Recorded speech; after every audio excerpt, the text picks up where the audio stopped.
Bem-vindos a um novo programa Sem Diplomacia em Debate. O tema de hoje é um balanço da administração Obama no final do seu segundo mandato, num processo eleitoral, né? E esse programa é uma sequência de 4, né? O anterior tratou da política externa no âmbito mais internacional. O programa de hoje trata das relações com a América Latina e os próximos 2 programas tratarão das perspectivas que se abrem a partir dos resultados eleitorais, tanto na política exterior como na política para a América Latina. No caso da nossa região, a perspectiva colocada durante a campanha que elegeu Obama foi de que havia uma negligência por parte da política externa dos Estados Unidos, acentuada pelo governo Bush a partir da chamada Guerra Global contra o Terrorismo pós-11 de setembro de 2001, e para Obama essa negligência com a região, na medida que Estados Unidos focalizaram outras áreas, principalmente Oriente Médio, levou à emergência de uma nova esquerda, né? Líderes que, do ponto de vista dos Estados Unidos, populistas, críticos do país, principalmente na Venezuela com Hugo Chávez, o kirchnerismo na Argentina, Evo Morales na Bolívia, Rafael Correa no Equador, para citar alguns, ou seja, uma onda de governos mais à esquerda e críticos dos Estados Unidos teve como uma das suas causas, na perspectiva da avaliação da campanha de Obama, a negligência de Estados Unidos com a região. Então se esperava que seu governo fosse reverter essa perspectiva, inclusive dizendo que a guerra contra o terrorismo não seria o eixo da política exterior dos Estados Unidos.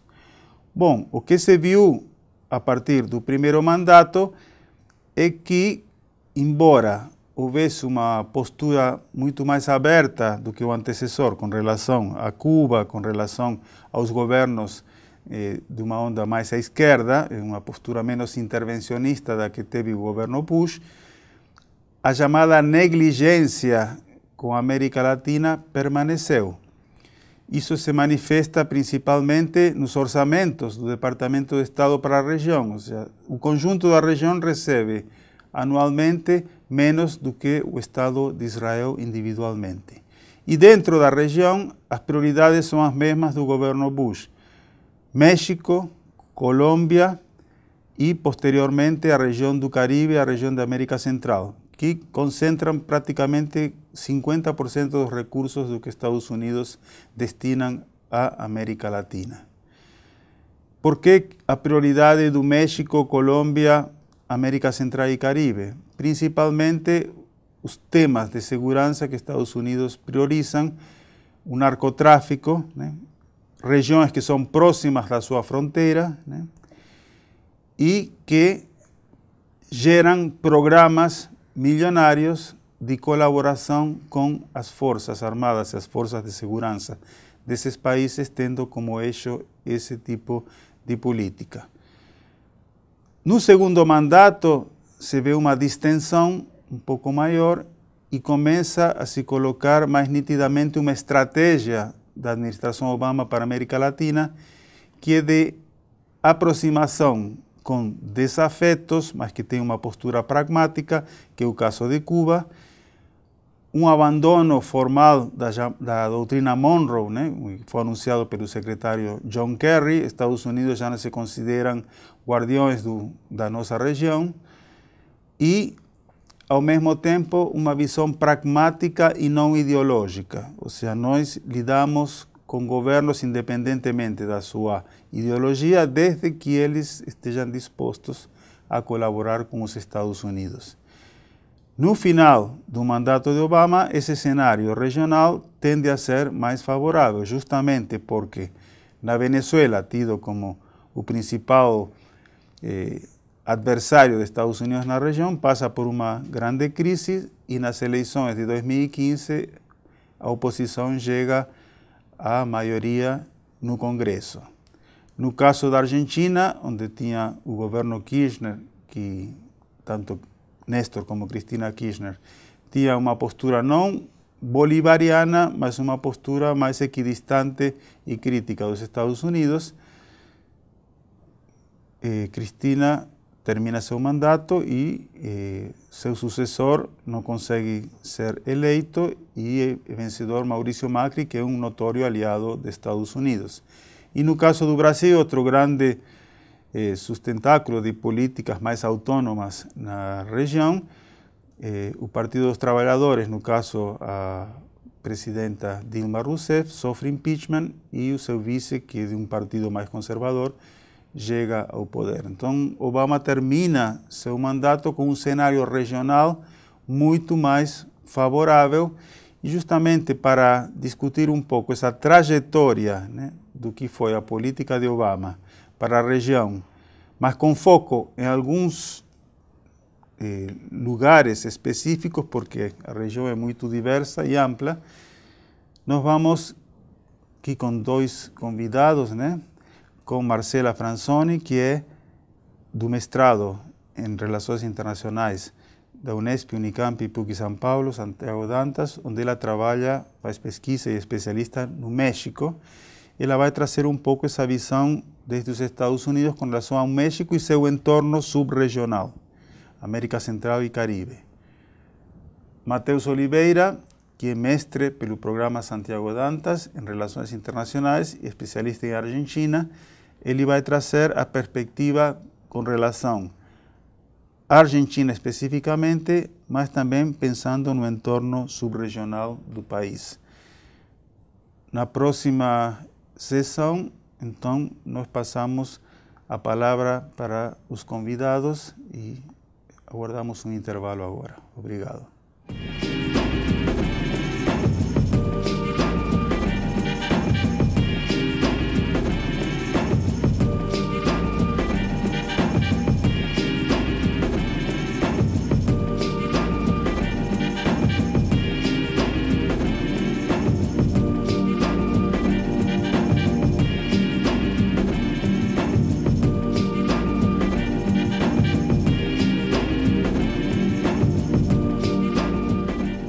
Passo a palavra para Marcela Franzoni. Muito obrigado por ter aceito o convite, que vai nos falar um pouco das relações com o México e com seu entorno subregional. Obrigada, professor, pela oportunidade, Matheus, da gente estar debatendo o tema. Eu acho que antes da gente começar a falar das relações bilaterais Estados Unidos-México, a gente tem que trazer um quadro estrutural da relação entre os países, né? Esse quadro é importante porque ele situa o México no continente, no sistema internacional, e também ele traz a singularidade da relação bilateral, né? Então, o México não é um parceiro comum dos Estados Unidos, né? É um país que tem algumas singularidades importantes. Nesse sentido, eu acho que o ano de 2012 é um ano marco. Né? Então, foi a reeleição do presidente Barack Obama, né? E foi também um momento de troca de partido político no México. Né? Então, o Partido Revolucionário Institucional havia governado o país durante 70 anos, no século XX. Ele sai do governo nos anos 2000, né? Quando entra o Partido da Ação Nacional. O Partido da Ação Nacional ele fica 12 anos, então os primeiros 6 anos com o presidente Vicente Fox e os outros 6, de 2006 a 2012, com o presidente Felipe Calderón. Né? E aí em 2012 a gente tem então um retorno do PRI, né, na figura do presidente atual, que fica até 2018, do presidente Henrique Peña Neto. Além então dessa mudança de partido, né, que ela foi bastante significativa, esse quadro estrutural das relações bilaterais, ele é marcado primeiro pelos dois países terem uma divisão fronteiriça, né, por compartilharem uma das fronteiras mais transitadas do mundo, né, e essa fronteira ela tem uma dimensão social, com a questão da migração, né, da intensidade dos fluxos migratórios. Então, o México ele é um território de passagem, inclusive para fluxos que vêm da América Central e que utilizam o México para cruzar para os Estados Unidos, né. A fronteira também tem uma dimensão da segurança, que foi a dimensão que o senhor começou a discorrer, que é justamente, né, a percepção dos Estados Unidos de que a estabilidade mexicana é importante para a segurança nacional americana.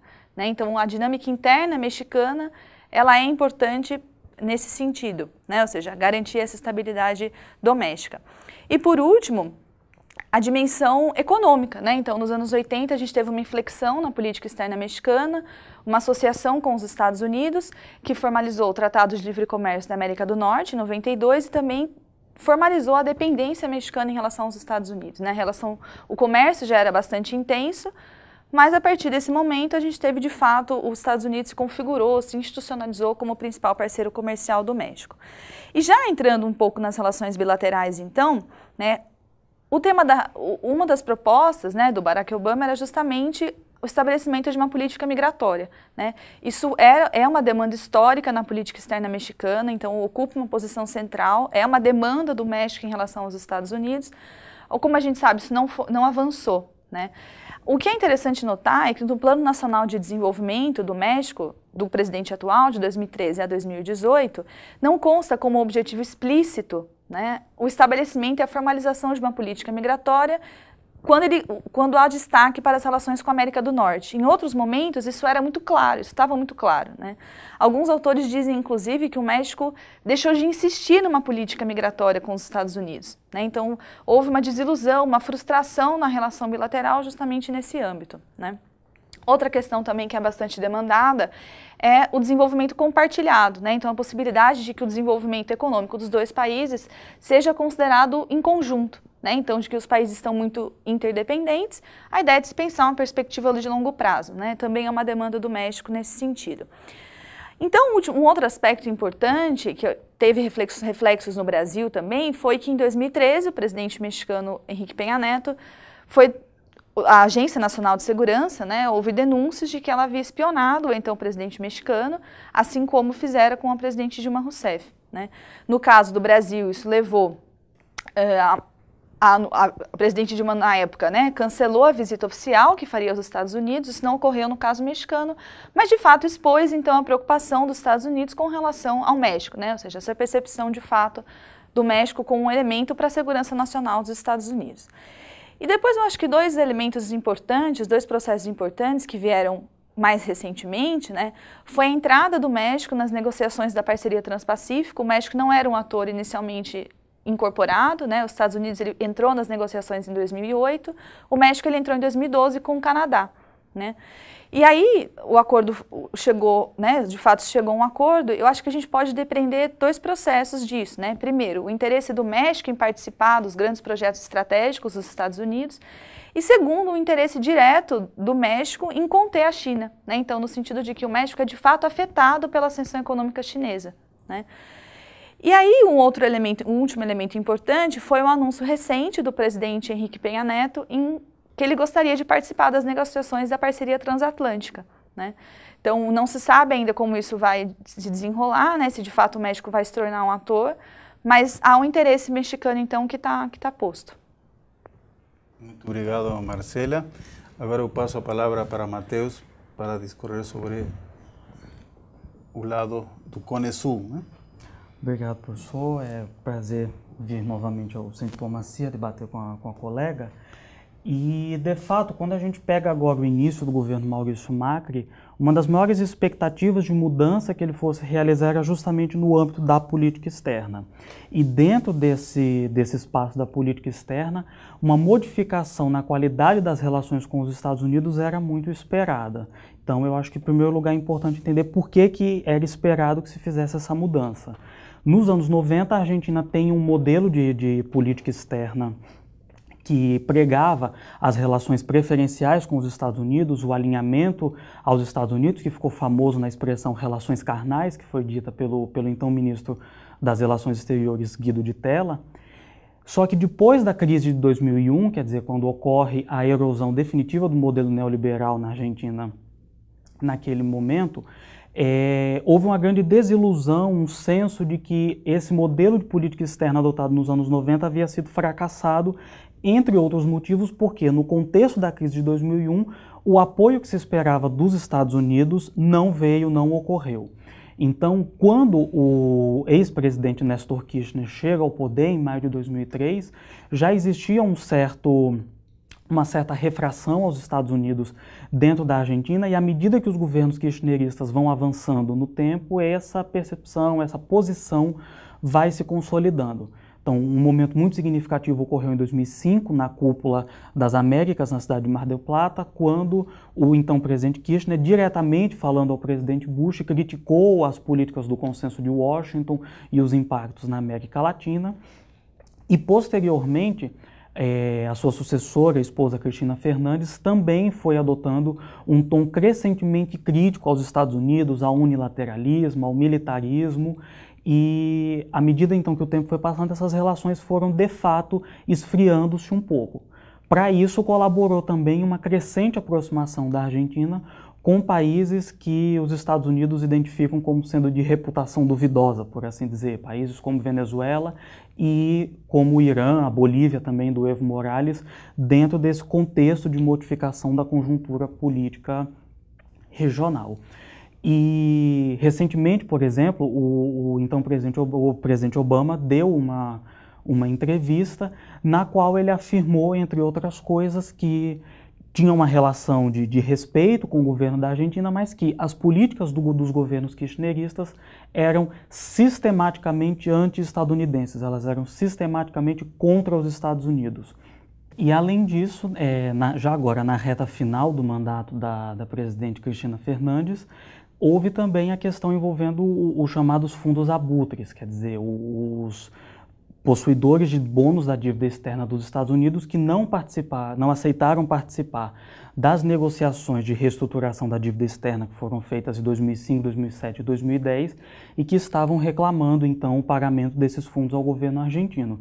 Isso acabou agravando um pouco mais o quadro das relações entre Argentina e Estados Unidos, porque o presidente Obama se recusou a intervir, a atuar na questão, o que gerou muito descontentamento por parte do governo da Argentina. Então, nessa reta final, nesses últimos meses de gestão do kirchnerismo, as relações entre a Argentina e Estados Unidos efetivamente estavam num baixo histórico, quer dizer, elas estavam num momento um tanto quanto delicado, de um certo afastamento, de uma certa frieza. E então a proposta que se esperava do Macri era justamente recompor essas relações, era modificar esse quadro, o que efetivamente parece que é o que vem acontecendo já nesses primeiros 10, 11 meses de governo do Maurício Macri.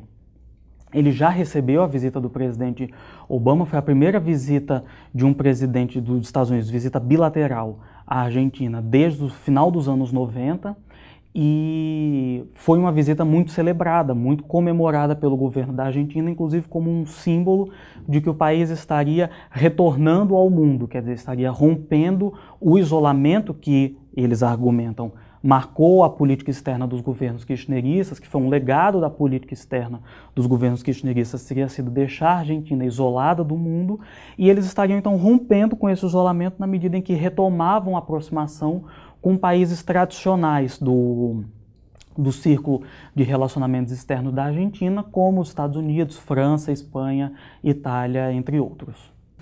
Então, nós tivemos duas perspectivas interessantes em termos da política exterior dos Estados Unidos no âmbito regional.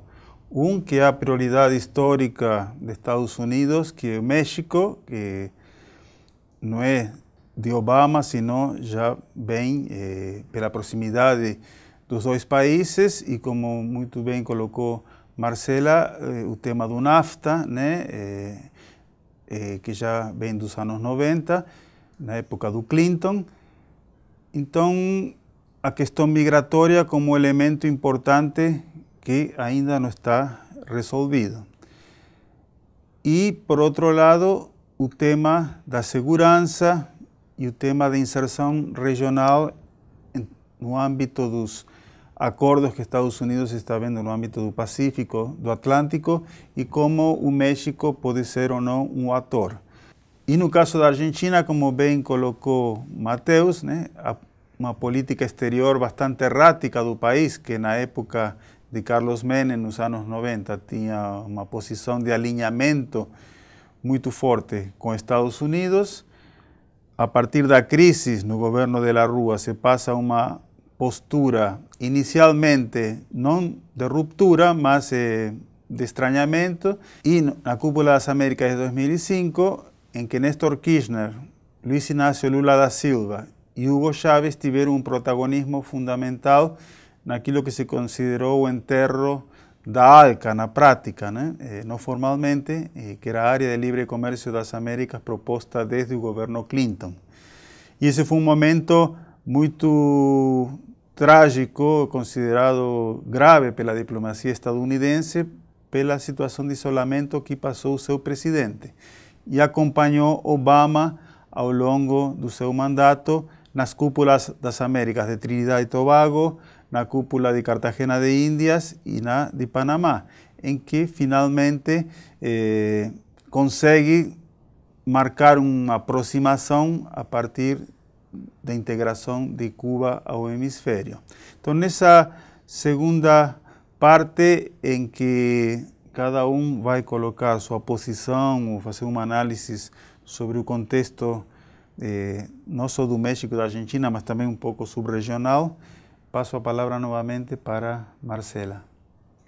Bom, eu acho interessante notar, primeiramente, que os Estados Unidos ele permeia toda a relação bilateral e multilateral do México, né? Então, a inserção internacional do México ela é pautada pela relação bilateral com os Estados Unidos, né? Claro que não é o único elemento, existem elementos do contexto internacional, do próprio contexto doméstico mexicano, mas a relação do México com outras regiões do mundo é muito impactada justamente pela posição adotada, né, frente aos Estados Unidos. E esse dado é muito interessante porque mesmo que as demandas históricas da política externa mexicana não tenham sido atendidas, né, então, como no caso da questão migratória ou do desenvolvimento compartilhado, mesmo assim os Estados Unidos continua sendo considerado prioridade na política externa mexicana, né. Isso gera um outro dado interessante, que é justamente a diferença de percepção, né. Então, enquanto os Estados Unidos é visto como prioridade, para o México, né, o México não é prioridade dos Estados Unidos, né? Então, assim, o México é um ator importante na inserção norte-americana, principalmente na dimensão da segurança, mas não é um ator, o México não é um ator estratégico e que, de fato, ajuda os Estados Unidos a definir a sua estratégia de inserção internacional, né? Outro ponto interessante é a questão dos mega-acordos, né? Então, justamente, o México ele foi muito afetado pela ascensão chinesa, né? A indústria chinesa e mexicana é muito competidora em algumas pautas, principalmente de produtos intermediários, né? Na posição das cadeias globais de valor. Então, justamente, o Transpacífico é uma posição do México em se alinhar aos grandes projetos americanos, né? E tentar, de alguma forma, isolar ou obter benefícios nessas cadeias globais de valor, ilhando a China, então, nesse contexto, né? Um outro elemento interessante que eu acho que é legal notar, que é interessante a gente notar, é a questão do contexto regional, né? Então, da mesma forma que a primeira década do século XXI foi um momento em que o México se sentiu ilhado, um momento em que o México era de fato visto com desconfiança pelos países do continente, principalmente pelo Brasil, né? Então, o modelo mexicano era muito contraposto ao modelo brasileiro, né? Então, o modelo brasileiro baseado no Mercosul e o México como um país aberto ao mundo, né? O contexto atual de reversão desse ciclo, né, ou seja, da ascensão de governos mais conservadores, pode justamente ser um momento em que o México se sinta mais confortável para se inserir no continente, né? Então, pode ser que os líderes com posições políticas e ideológicas mais próximas, como o próprio Macri, né, gere alguma cooperação, faz com que o México tenha uma cooperação um pouco mais aprofundada com a América Latina, né? De qualquer forma, a possibilidade do México em romper ou amenizar a dependência dos Estados Unidos, né, ela depende de muitos fatores, né?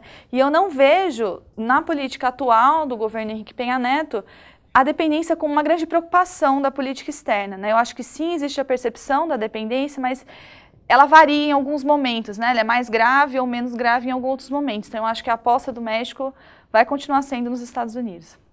Muito obrigado. Matheus? Me parece que a primeira coisa a ser notada é o interesse do Barack Obama em encerrar o seu governo deixando uma agenda, um legado positivo de política externa em relação à América Latina. Sem dúvida alguma, o ponto alto disso é o restauramento das relações diplomáticas com Cuba, mas também me parece que uma parte interessante, uma parte importante desse cálculo do Obama é trazer para mais próximo da órbita dos Estados Unidos países que nos anos anteriores haviam tido políticas um pouco mais refratárias a Washington, ainda que no plano mais discursivo do que no aspecto mais concreto das relações.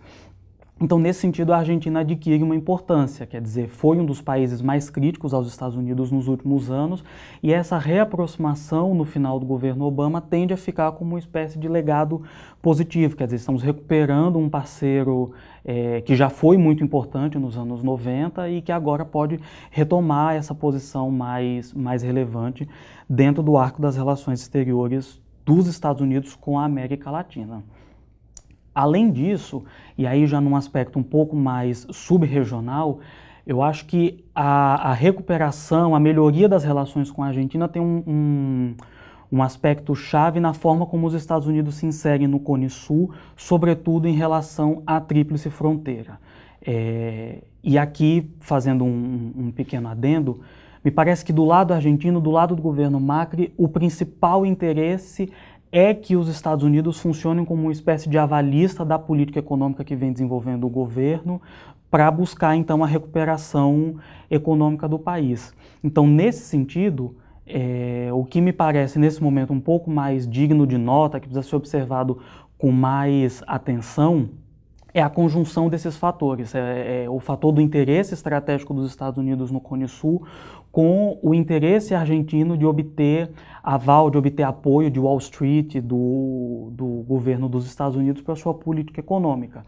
E num contexto em que, no afã de obter esse respaldo por parte de Washington, é possível então que o governo acabe fazendo concessões no campo, em outros campos, como no campo da segurança, no campo estratégico, que são concessões aí um pouco mais problemáticas ou que demandam uma análise mais acurada, sobretudo em relação à questão da Tríplice Fronteira. Quer dizer, os Estados Unidos já anunciaram o interesse de ter uma base no norte da Argentina em relação próxima aí à Tríplice Fronteira, sob o argumento de combate ao narcotráfico, mas também já se levantou suspeita de que ali funcionassem células da Al-Qaeda, né, para lavagem de dinheiro.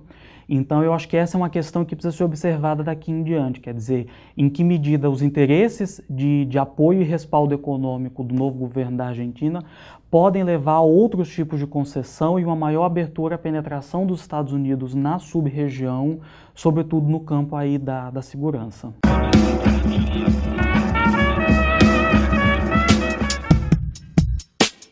O espaço virtual Sem Diplomacia divulga análises e comentários polêmicos sobre eventos internacionais. Ele é uma parceria entre o Instituto de Estudos Econômicos e Internacionais e a Assessoria de Comunicação e Imprensa da Unesp.